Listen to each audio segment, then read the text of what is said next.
Is it intuition or is it anxiety? Is it intuition or is it anxiety? Could be both. Could be. It can. Well, no, actually it's not. Cannot be. Well, maybe it can. Maybe you can have anxiety when you're realizing what your intuition is telling you. I doubt that. I would fight for that. Really? I think it's more nuanced than it's either one or the other. Really? Yeah. I don't believe that.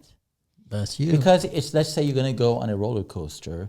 You could be excited or you could have anxiety, but you can't. Why can't you have both? That was the worst example because you just proved exactly my point. That's true. Right. That's true. You can absolutely have both. And today we're going to help you narrow down which one you're feeling and why, and how to navigate toward your intuition instead of be a slave to your anxiety. Let's start with our round of questions. Artie, you want to kick us off? Yeah. So what's a recent gut feeling you guys had? And looking back, was it your fears or was it your anxiety? Okay. So I've had a recent gut feeling that I should be amplifying my voice instead of silencing my voice. So the intuition has said, go forth, share your knowledge. Apparently it's Australian. And the anxiety has said, absolutely not. That's a bad idea. There are already too many voices. Yours is not old enough, not sleek enough, not qualified enough. You should definitely be quiet and just let all the other people do it for you.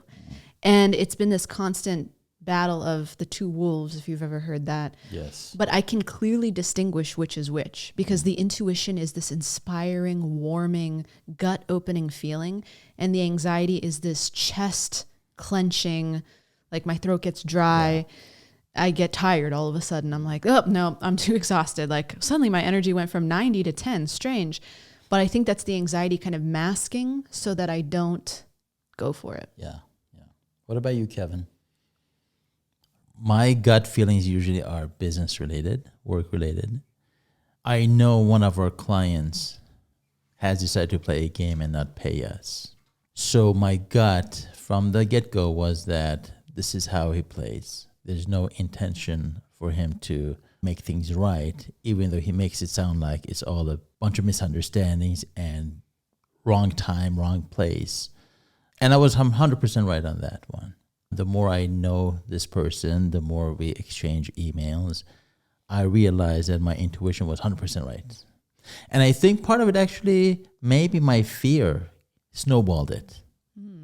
I feel like because I had this gut feeling about him, and the more I gave it energy, it actually became bigger than it was supposed to be. Oh, interesting. So it magnified the issue? Absolutely. Your anxiety magnified I think so. So how are you handling it now? I think I let go of the outcome, knowing the power is in my hands, and I can do whatever the fuck I want to. I love that. And I can pull his website or I can play nice, but at the end of the day, I'm in control. I love that. I'm still watching the two wolves tear each other apart. I mean, that could be something that's going to go on for a while. Yes. Before you realize what to do. Yes. It's not necessarily you know what to do in the beginning. Like he could have said, let me pull the plug on this client before it even gets off the ground. But he said, let me go with it and see what happens. And maybe it's just my fears that are trying to sabotage this. Yes. I think for me, getting still and meditating and letting the intuition rise to the top instead of adding fear energy to it, because then if I act out of fear and anxiety, that actually increases the anxiety. Yeah. Whereas your approach of, just realize I'm in control. I'm sovereign. I'm chill. Let me let the answer reveal itself. I think that can actually help silence the anxiety right out the gate. Yeah. Now, what about you? Boy, as a man who was on these dating apps for the past 4 years, a lot of times I run into a person and immediately I know they're not the right person for me. And that's my intuition. I rarely do anything out of anxiety nowadays. I mean, in the beginning I used to. I used to hold on to someone because I had anxiety of what if this person's the last savior. But recently, I look at things from a much better lens, and I see myself making decisions based on my intuition. And if I see someone is not acting according to my big picture, or they're acting out of insecurities or whatever themselves, then my intuition quickly kicks in and I 86 it. Yeah. Is that what they call it? 86 it. But those things have to be kind of quick for me because I can't afford to be in a relationship or chasing someone long enough because then my sense of keeping them will kick in and override everything else. Yes, the anxiety grows. Yeah. Now I have a follow-up question for you. On dating apps, you're also dealing with sexual tension and chemistry. Have you ever had anxiety masquerade as attraction? Oh, yeah, all the time. What's that feel like? Well, everyone is going to be a potential, right? So when I see hundreds of people lined up, I see it as potential. And to me, if I don't jump on any of these, someone else is going to take them. So anxiety starts kicking in as to what if I lose out. So that's why I stopped going on dating apps altogether because I don't think they're good for anyone. And that's a topic for another day. But a lot of people act out of anxiety, whether they want to find someone or whether they pull out quickly getting to know someone. Would you go on a date, have the pit in your stomach of your intuition saying, nope, and yet your anxiety is saying, oh no, this is chemistry. This is good. Oh, yeah. Oh, yeah. There was a girl I went out with 2 years ago. And from the get-go, from the moment I was driving there, something told me, don't. This is not the person for you. My intuition said, nope, do not, do not, do not. But when I got there, my anxiety said, well, you have to because you don't want to be lonely, because you don't want to be growing old by yourself. But I knew on the drive that I didn't want to go and I shouldn't go. And it ended up to be a flop anyway. Wow. How do you as an individual know the difference between your anxiety and your intuition? For me, if it's my intuition, it's calm, it's collected, it's reasonable. If it's my anxiety, it's just chaotic. There's chaos in my chest. There's chaos in my immediate vision, my immediate plan, my immediate actions. There's a lot of chaotic things, chaotic decision makings, chaotic actions, chaotic topics of conversation. Like it's just chaos throughout my whole body. Whoa. So like that's speed, I'm guessing, or a mess. It's a mess, it's speed, and it's grounded in losing control. It's grounded in chaos. It's grounded in fear. But when I have an intuition, it's much more, I guess, divine. It comes from somewhere up here versus here. So I think about things rationally, and I think to myself, the reason I'm going or not going, is it because of my fears? Is it because of my anxiety? And I can kind of reason with that. But with the anxiety, I can't reason. Do you ever have this thing happen to you? Because it happens to me, where if you're too calm and you can feel your intuition too clearly, it's kind of boring. So it's like, let me just throw a flash of anxiety in there and purposefully disrupt this because I can always come back to the calm. Right. You ever do that? Yes. I mean, sometimes when I'm too in control and my intuition is too strong and I've already made up my mind, I can throw in one of those chaos things, bomb to see what happens. And then I know I can just quickly step back and retract and go back to where I was. Yes. But in my experience, once I throw out a chaos bomb, I never can quickly retract. Really? Yeah. That's like a very, for me, self-sabotaging thing. So I'm learning in real time right now over these past few weeks to, instead of throwing a chaos bomb into something and getting obsessed with something or curious about something or purposefully derailing from what I feel is my purpose, I'm just watching that impulse to blow it up. Yeah. And like going, no, let's see what happens if we just stay on the intuitive, grounded, centered path. Yeah. And it's really nice. It's very mature. Yeah. It's very boring, but I'm starting to crave that peace. Yeah. There's a quote that I was reciting the other day, reciting to myself in front of the mirror, this mirror right here. Wow. And it is, don't let your mind control you. You control your mind. And I think if I have the ability to step outside of my brain and my body and I'm just consciousness looking at myself, I can tell the difference much more clearer. That's so good. What practice helps facilitate that sort of awareness? I think I've created this system that every time something bad is happening or an anxiety comes through me or a thought pops up, I see myself as a separate individual than myself. And I see him sitting there just, having issues with that problem or that decision. And I think to myself, hey, you idiot. And that's what I call myself. I shouldn't. Hey, you genius. Are you making this decision based out of your anxiety, based on what has happened in the past to you when you did go down this route? Or are you truly, truly, let's say, in love with this person? Or do you truly see yourself with this person? And that voice never lies to me. Yeah. And I've talked about this before, that I stand in front of the mirror and just ask myself questions and just let the voice come through. And 99.999% of the time, if I'm not trying to control it, it's right. I love that. That's what the mystics would call stepping into the witness perspective or the divine perspective. Out of what my boy Eckhart Tolle calls the ego.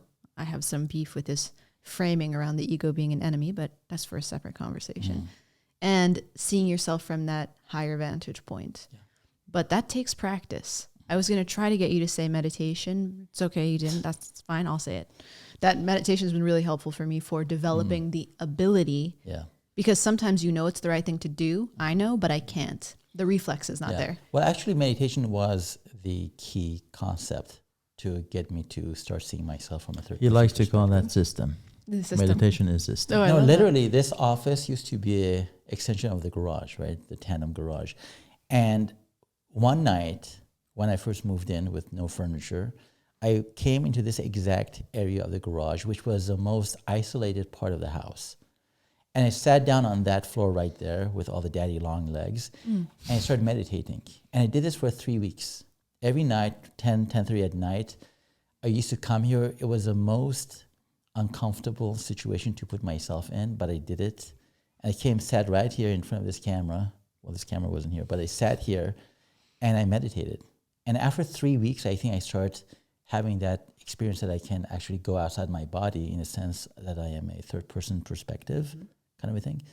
And I started seeing myself as this person sitting here wounded and upset and angry. And I'm like, why are you doing that? Why do you have so much fears and anxieties around this divorce? And so that actually perpetuated the system into a place that now I can do it easily and freely, and in any situation I can do that. Not a lot of people can have that ability, I guess. No, it takes practice, enormous practice. Yeah.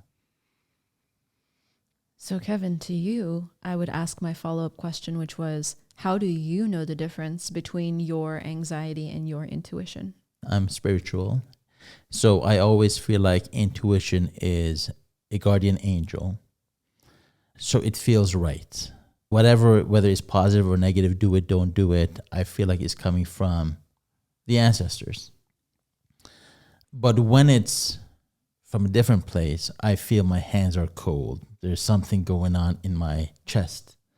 I can't sleep. Sometimes I'm working and my hands are extremely cold, and I feel like, why am I so in such a weird mood? And I have to run my hands under hot water. And I realize I'm doing something that is not intuition, is not something that I want to do. It's not in line with me. And I'm forced to do something. And I realize I can turn that off. And I do. And when I say no to a customer, I say no to somebody, then all of a sudden the anxiety level comes down. I become happy, normal, centered again. So I feel like that's how I assess things, how I feel inside. Wow. Fantastic. I'm going to read you guys off a Jay Shetty post I saw a few days ago. So Jay Shetty, a few days ago, he posted a quote that said, give yourself permission to walk away from things that don't feel right. And while I understand that, he's talking about maybe intuition. How would you say that, or how would you describe people who are avoidance, who have fears and anxiety around change, or they can't hold someone close because a trauma response? What would that be? That wouldn't be your intuition talking. That would be your fears talking. Right. That's a really important distinction. Yeah. So if someone walks away from, let's say, big job opportunity because they're just fearful, what if they mess up? Yeah. What if they're not worthy of it? That's not your intuition talking. Yep. That's your fears talking. Yep. That is a really good distinction. And if I may. You may. I feel it may be the individual journey to figure out that distinction for yourself. I've learned in my life that I'm all too eager to say yes and make myself uncomfortable if I think it's going to make me grow. And I, as an individual, am more likely to walk into dysfunctional situations and stay there than I am to resist. So I swing anxious attachment rather than avoidant, if that makes sense. But if a person swings avoidant, they may need to look at all the places in their life they've said no to something and then regretted it later, or felt the void later, or as soon as the moment of tension where the opportunity is in front of them is gone and their own anxiety has gone down, do they look at that and then go, shit, I fumbled that real bad. Yeah. I think you have to know that about yourself fundamentally so you can start to hear your own intuitive signals more clearly. Does that make sense? Yeah. I've had friends who walk away from a boyfriend or a girlfriend as soon as things start becoming serious. They blame it on their higher self. They blame it on it wasn't the right match, but they don't have the awareness to understand that that is their guards going up because whatever they have in front of them is unfamiliar. Yep. It's actually unfamiliar in a good way, but they choose to 86 it before they have to deal with those new feelings. So if someone's constantly saying, nope, nope, nope, my intuition says no, no, no, sometimes if you're saying no to too many good things, you got to go see a shrink and say, why am I saying no to good things? Yep. It's no longer my intuition, it's my fears and trauma responses. Correct. If you want something but you can't seem to get it, you're self-sabotaging. Yes. If you're an avoidant, you're self-sabotaging by saying no too much. If you're an anxious, you're self-sabotaging by saying yes too much. Yeah. So know that about yourself. And that's why I think this whole thing we're describing is a lifestyle. You can't just decide to become intuitive. No, it's about looking back at your patterns, looking at the choices you make every single day. How do you, in my case, say yes too much every day? For a long time, I've been cultivating that ability to just stay within my center. Yeah. But for most of my life, I would say yes to get out of everything. I would do too much to get out of problems. An avoidant is the opposite. They'll say no to everything. They'll say no too much to get out of problems. Yeah. So when Mr. Jay Shetty, the wonderful Jay Shetty, says make it normal to walk away the moment your intuition brings up a red flag, I think there has to be an asterisk next to it. Yep. Unless you're an avoidant. Or a lot of other issues you have. Unless you self-sabotage regularly by saying no. Yeah. To anything that tests your emotional bandwidth, to anything that asks you to take a risk emotionally. Yeah, that's such a great asterisk. Yeah. Jay Shetty, listen up. Kevin, what are your thoughts on this topic? I've always said, and this appears in my Oracle deck, that you sleep on it. I think time allows you to separate whether it's intuition or anxiety. So sleep on it. That's what I would do. Some of these, let's say, women that you encounter on the dating apps, I think they haven't had time to have the possibilities sink before they realize that, am I speaking from a place of anxiousness or a place of Triple shot mindset. intuition? And I think time will answer the question. Like myself, where I sit on it, I think about it. Yes, I have a knee-jerk reaction most of the time, but I always tell myself, you know what, tomorrow you're going to feel different. And I think that is the key to distinguishing which one's which. You know, I respect people who, from an intuition standpoint, they know they're doing the right thing, and their anxiety comes and tries to hijack, but they still stay the course. Because that tells me that they are aware of what's trying to hijack their future, and they'll stand up to it. No matter how much it hurts them, they'll stand up to it. For me, it's about values. If I can identify what my values are and what I'm trying to create in this world, then it doesn't really matter if it's anxiety or intuition at the helm. If I go into the situation and it clashes with my deeper values, that's my no right there. That's my cutoff point. Yeah. If it takes away my health, my wealth, my clarity, my peace, if it's not allowing me to be kind, if it's not allowing me to support myself, the limit goes in. Because otherwise, on the timing, sometimes for me, if I wait too long, it's just a way to not look at the issue. And like put it in a corner and never address it. So I kind of move with the beat. If it's challenging me, I'll go into it, but I take my values with me to make sure that I can remain who I want to be, even in the situation. Yeah. Perfect. I think if you're coming out of lack or out of whack, then you have to sit with yourself for a few moments, try to remove yourself from your body like I do, and look at yourself from a third person perspective and be honest with yourself. Are you going out with this woman, for example, because you are needy? Are you going out with this person because you think you need love that you're not going to get ever again? Are you doing it because you're trying to, again, put aside your values and just avoid something or someone because you just feel like you have to? So if you put yourself outside your body and let your consciousness look at the whole picture, I think that would be my takeaway. And I know a lot of people can't do it, but once they meditate and once they truly, truly want to do it, I think you can do it. I think the problem with a lot of people is that they're going to be scared as to what the consciousness, what the source really wants you to do. And they try to override it. No, I'm going to run from this person anyway. I'm going to stay in this marriage anyway. No matter what your source says, you try to override it. So don't do that. Listen to your intuition and don't reason with it. Triple Shot Mindset.